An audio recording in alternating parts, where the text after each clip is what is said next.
মৃত্যুর ঠিক ৩ সেকেন্ড আগে আপনি ৩টা জিনিস দেখবেন এবং সেই ৩টা জিনিস দেখেই বুঝে যাবেন আপনার ঠিকানা কোথায়। কি দেখবেন, কিভাবে বুঝবেন? শেষ পর্যন্ত দেখুন, হৃদয় কেঁপে উঠবে। আসসালামু আলাইকুম ওয়া রাহমাতুল্লাহ। এই মুহূর্তে আপনি ভিডিও দেখছেন, সব স্বাভাবিক, কিন্তু জানেন এই স্বাভাবিক জীবন যে কোনো মুহূর্তে শেষ হয়ে যেতে পারে এবং যখন মৃত্যু আসবে তখন ৩টা জিনিস দেখবেন।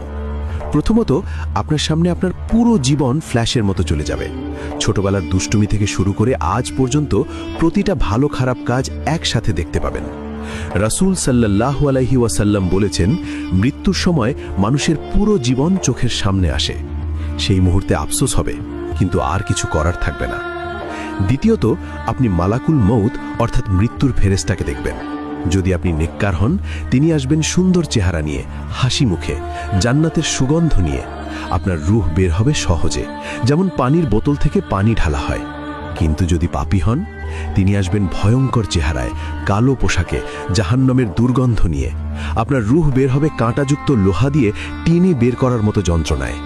তৃতীয়ত, আপনি আপনার আসল ঠিকানা দেখতে পাবেন। যদি জান্নাতি হন, জান্নাতের একটা জানালা খুলে যাবে, দেখবেন কত সুন্দর আপনার ঘর, কত সুন্দর বাগান। আর যদি জাহান্নামী হন, জাহান্নামের আগুন দেখবেন। সেই ভয়ে আপনার রূহ শরীর থেকে বের হতে চাইবে না, কিন্তু জোর করে বের করা হবে। হাদিসে আরও এসেছে, মৃত্যুর সময় ঈমানদার বলবে, আহ, আমি কেন আরও নেক আমল করলাম না? আর কাফের বলবে, হায়, আমি কেন ঈমান আনলাম না?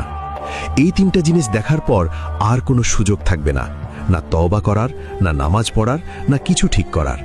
যা করার ছিল দুনিয়াতেই করতে হতো, এখন শুধু ফল ভোগ করতে হবে। তাই এখনই সময় আছে, এখনই তওবা করুন, নামাজ শুরু করুন, গুনাহ ছেড়ে দিন। কারণ মৃত্যু কখন আসবে জানেন না, হয়তো এই ভিডিও দেখার পরেই আসতে পারে। তো আপনি কি আজ থেকে বদলে যাবেন? লাইক করুন, শেয়ার করুন।